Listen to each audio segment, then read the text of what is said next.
रहमान रहीम।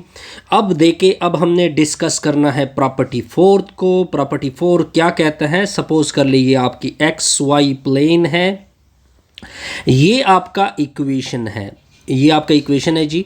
तो इस इक्वेशन, चूंकि ये लीनियर इक्वेशन है, तो इसका ग्राफ फॉर एग्जांपल कुछ इस तरह से स्ट्रेट लाइन बनेगी। ये आपकी स्ट्रेट लाइन बनती है जी। इसमें जो ए रिप्रेजेंट करता है, ये रिप्रेजेंट करता है, ये आपका ओरिजिन है। अगर मैं इसको ले लूँ, ये आपका ओरिजिन है। सपोज कर ले, ये आपकी एक्स वाई प्लेन हो गई, ये आपका लाइन था, ये आपकी ओरिजिन है, ठीक है। और ये आपका इक्वेशन है, तो इसका स्ट्रेट लाइन ये बनेगा। अब देखिए, ये जो ए रिप्रेजेंट करता है कि ये ओरिजिन से कितने डिस्टेंस के ऊपर है। आप देख सकते हैं कि एक प्रॉपर डिस्टेंस आ रही है ओरिजिन से, ये ए रिप्रेजेंट करता है। And B is the change of scale. B is the change of scale का मतलब ये बना कि कहाँ पे ये वैल्यू आएगी, यानी फॉर एग्जांपल कि इतने distance, A change of origin कि ओरिजिन से इतना दूर पड़ेगा, ये रिप्रेजेंट करता है। और जो बी होता है वो आपको ये रिप्रेजेंटेशन देता है, ये वैल्यू रिप्रेजेंट करता है कि इतनी वैल्यू आएगी। दो डिफरेंट चीज़ें आ गई, एक ओरिजिन से इतना दूर पड़ेगा, ये ए रिप्रेजेंट करता है, बी ये रिप्रेजेंट करता है कि वो वैल्यू क्या होगी। और जो एक्स होता है वो असल में ये डेटा होती है, जो इस लाइन के ऊपर जो डेटा आती है वो असल में एक्स रिप्रेजेंट कर रहा होता है जी। ठीक हो गया। अब हम क्या करते हैं कि हम इस जो डेटा है, बेसिकली डेटा तो लाइन की फॉर्म में आ चुकी है, हम इसका मीन फाइंड करना चाहते हैं। तो हम उसकी मीन को रिप्रेजेंट करेंगे वाई बार से, ठीक है। ए को छोड़ दो। अब आप क्या करोगे कि इस डेटा के ऊपर जो एक्स की डेटा है, एक्स की वैल्यू है, उसकी मीन को क्या करेंगे, इधर पुट कर देंगे। एग्जाम्पल से क्लियर करते हैं जी। ये आपका इक्वेशन हो गया y equal to x plus a. ये इक्वेशन आपका कुछ, क्योंकि स्ट्रेट लाइन है, इस तरह पड़ेगा। ठीक हो गया जी। अब देखिए, अगर मैं इस a को ज़ीरो कर दूं, तो जब मैं a को ज़ीरो कर दूंगा तो ये पहले तो ये कुछ a के ऊपर था, यानी ओरिजिन से कुछ डिस्टेंस के ऊपर था।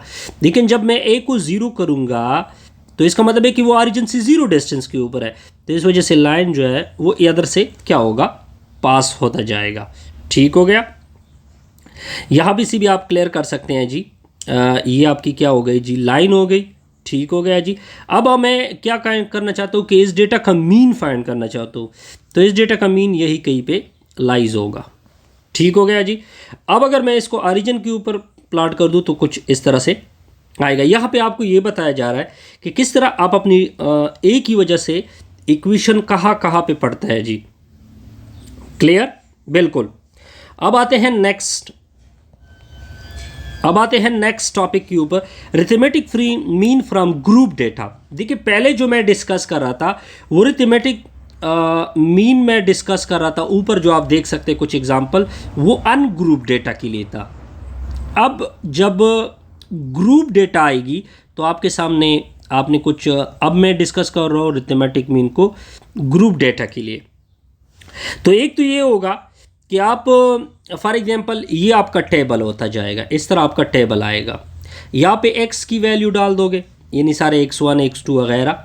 और यहाँ पे क्या करोगे, इसके सामने फ्रीक्वेंसियाँ होगी, जितनी भी फ्रीक्वेंसी होगी वो आपको गिवन होगी कि इस x1 के सामने ये फ्रीक्वेंसी है वगैरह वगैरह। फिर आप क्या करोगे कि x को f के साथ मल्टीप्लाइड करोगे, यानी ये इसके साथ मल्टीप्लाइड होगा, इधर कोई वैल्यू होगी, इधर x के साथ मल्टीप्लाइड होगा कोई, ये सारे मल्टीप्लाइड होते जाएंगे। तो आपके साथ इस तरह x f की डेटा आएगी। फिर इन सारे इस कॉलम को ऐड कर दोगे, इसको f डॉट x बोलते हैं। ये सबमेशन करोगे, फॉर एग्जांपल इसकी वैल्यू, कोई वैल्यू आ गई x डैश, और आप अपने x की वैल्यू को क्या करोगे, ऐड कर दोगे, यानी समेशन x लोगे, सॉरी समेशन यानी फ्रीक्वेंसी की वैल्यू को ऐड कर दोगे। फिर जो मीन होगा, चूंकि ग्रुप फ्रीक्वेंसी के लिए है, तो ग्रुप डेटा के लिए, तो आप इस तरह x t से इसको क्या कर रहा है, रिप्रेजेंट कर रहा है, यानी जितना समेशन एफ एक्स किया हुआ है उसको समेशन f से डिवाइड करोगे, तो इस तरह हम मीन क्या करेंगे, फाइंड कर देंगे। क्लियर जी, बिल्कुल जी क्लियर। अब देखते जाइए, एग्जाम्पल से अगर मैं काम ले लूँ, इस एग्जाम्पल को अगर मैं कवर कर दूँ, देखिए ये आपकी डेटा हो गई। ये आपने किस तरह क्लासेस बनाते हैं वो ऑलरेडी मैं पहले एग्जाम्पल में क्लियर कर चुका हूँ कि क्या होगा क्लासेस। फिर आप क्या करोगे, अब आपने क्या करना है, और साथ साथ इसकी फ्रीक्वेंसी अभी क्या क्या है आपको गिवन है। ठीक हो गया जी। अब आपने क्या करना है, मीन को फाइंड करना है। मीन का तो ये फार्मूला है कि अब आपकी फ्रीक्वेंसी, अब सबसे पहले क्या करोगे, पहले आपने एक्स की आप फाइंड करना होता है। ये तो क्लासेस है, इसका एक्स किस तरह होता है कि इन दोनों को ऐड कर दोगे, 2 से डिवाइड करोगे, पहली वैल्यू ये आ गई। इन दोनों को ऐड कर दो, 2 से डिवाइड कर दो, इन दोनों को ऐड कर दो, 2 से डिवाइड कर दो, इन दोनों को ऐड कर दो, 2 से डिवाइड कर दो, इन दोनों को ऐड कर दो, 2 से डिवाइड कर दो। क्लासेस किस तरह बनाते हैं ये ऑलरेडी मैं एग्जाम्पल 1 में क्लियर कर चुका हूँ। तो ये आपकी एक्स की वैल्यू क्या आ गई, एक्स की वैल्यू आ गई, क्या आ गई जी, एक्स की वैल्यू। अब इसको फ्रीक्वेंसी के साथ क्या करोगे, मल्टीप्लाइड कर दोगे। तो ये इसके साथ मल्टीप्लाइड, ये इसके साथ मल्टीप्लाइड, ये इसके साथ मल्टीप्लाइड होते जाएंगे। इस तरह हम ग्रुप फ्रीक्वेंसी डेटा वगैरह की मीन फाइंड करते हैं। तो ये आपके पास एफ डॉट एक्स, मल्टीप्लिकेशन तो आप कर सकते हैं दो वैल्यू की, फिर आपने इसको समेशन करना है। ये आपकी समेशन एफ डॉट एक्स आ जाएगी, ये वैल्यू आ गई। फिर आपने जो फ्रीक्वेंसी है उसको भी ऐड कर दोगे, ये सारा कॉलम ऐड होगा, तो ये वैल्यू आ गई। फिर इसका एक्स बार तो बड़ा सिंपल है कि समेशन एफ डॉट एक्स जो आपने किया है उसको समेशन एफ से डिवाइड करोगे। ये देखे समेशन एफ डॉट एक्स की वैल्यू उसको डिवाइड करोगे तो ये वैल्यू आपके सामने आ जाएगी। ठीक हो गया जी। अब देखिए, जो अगर मैं इस डेटा का, ये एग्जाम्पल ऊपर आपको गिवन है, ये एग्जाम्पल डिस्कस किया जा रहा है एग्जाम्पल 2.2 जो पहले एग्जाम्पल डिस्कस कर चुका है, उसका मीन हमने कुछ इस तरह से निकाला था। ये एक्चुअल मीन था कि सारे को ऐड कर दो, 2 से जितनी नंबर ऑफ डेटा है उससे डिवाइड किया था, तो ये एक्चुअल।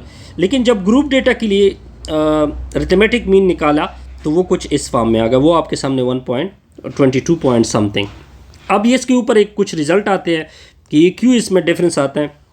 सिंस एक्स बार ये और ग्रुप डेटा के लिए, it should be noted that the arithmetic mean obtain from equal data, जो आपको एग्जांपल 2.2 में गिवन है, उस डेटा की अरिथमेटिक मीन में थोड़ा सा डिफरेंस आपको नजर आ रहा है। ये ग्रुप डेटा का मीन है और इक्वल डेटा का मीन कुछ अलग आ गया। क्यों आ गया? obtained from the organized from the group data, it should show that the statistical method used in the analysis correct they are, यानी कुछ कमी बेशी आ सकती हैं जी। Construction of group data distribution, mean from the equal mean from the group frequency table. ठीक है, बड़ा आसान सा एग्जांपल है जी।